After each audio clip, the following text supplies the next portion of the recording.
জীবনে যখন দুঃখ কষ্ট থাকে তখন আপনার যদি কিছুই ভালো না লাগে আপনি বই পড়বেন। আর বিকেলবেলা সকালবেলা যখনই সময় পান স্নিগ্ধ সময়ে এইরকম খোলামেলা মাঠে হাঁটবেন, বেড়াবেন, আপনার ভালো লাগবে। এই দেখুন কত সুন্দর মেঠো পথ, কত সুন্দর আমাদের মা বোনদের মাথার সিঁথির মতো এই মেঠো পথ।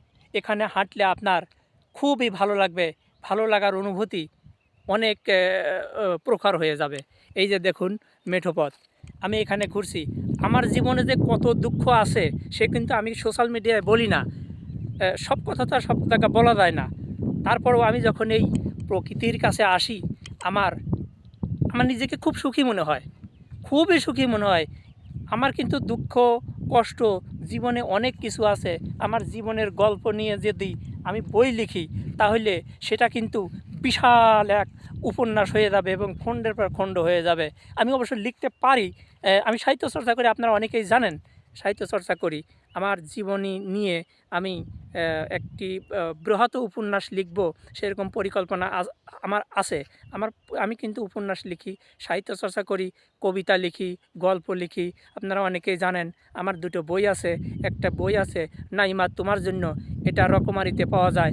এবং আমি 2003 সালে একটা উপন্যাস লিখেছিলাম, আমার জীবনের প্রথম উপন্যাস, তুমি আমার শত জনমের প্রেম। সেটা ঢাকা থেকে বের হয়েছিল। আরও আমার অনেক পাণ্ডুলিপি আছে। আমি সাহিত্য চর্চা করি। তো আমি যেটা বলতে চাচ্ছি যে আপনি যদি এই প্রকৃতির কাছে আসেন তাহলে আপনার মনে শান্তি লাগবে, আপনার মনে ভালো লাগবে। আমার জীবনে অনেক দুঃখ কষ্ট আছে, তারপরে আমি যখন প্রকৃতির কাছে আসি, এইরকম খোলা হাওয়ায় আসি, পাখিদের কিচিরমিচির দেখি, গধূলি লগ্ন দেখি, সূর্যের উদয় অস্ত এগুলো আমি দেখি, তখন আমার মনে মনে হয় যে আমি অনেক সুখী। আমার সে সুখী মনে হয় আর কেউ নাই। তারপর আমার দুঃখগুলো কষ্টগুলো চাপা পড়ে থাকে।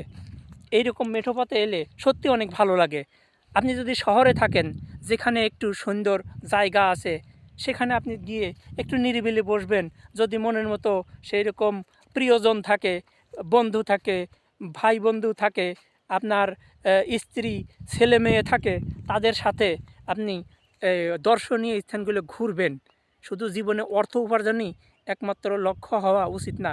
এই জীবনটা ওয়ান টাইম, জীবনটাকে একটু উপভোগ করুন। আল্লাহর নিয়ামত, এই পৃথিবী ভরার নিয়ামত।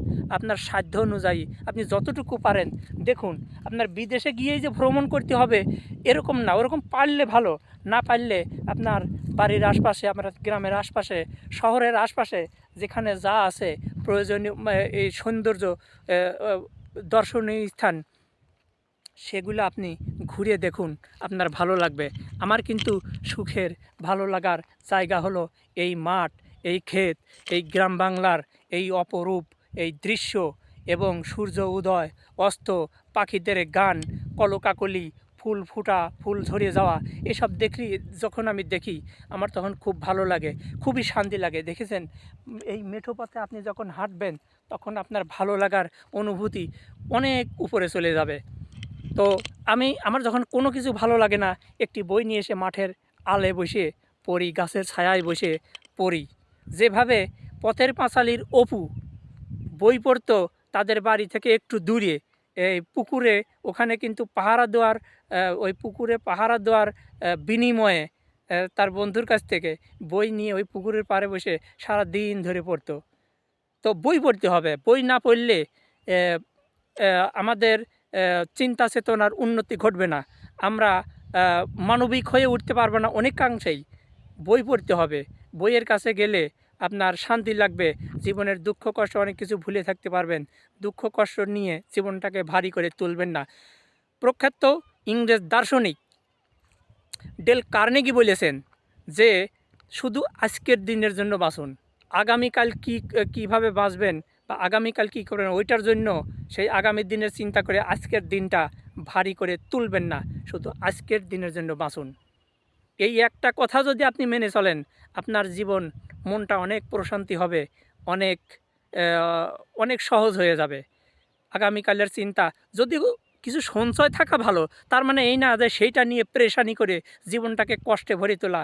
আগামী দিনের কথা চিন্তা করে আজকের দিনটা দুঃখ কষ্টে ভরিয়ে তুলবেন না, শুধু আজকের দিনের জন্য বাঁচুন। ধন্যবাদ বন্ধুরা, আমার পাশে থাকবেন, পেজটা ফলো দেবেন, ইউটিউব থেকে দেখলে সাবস্ক্রাইব করবেন। ধন্যবাদ।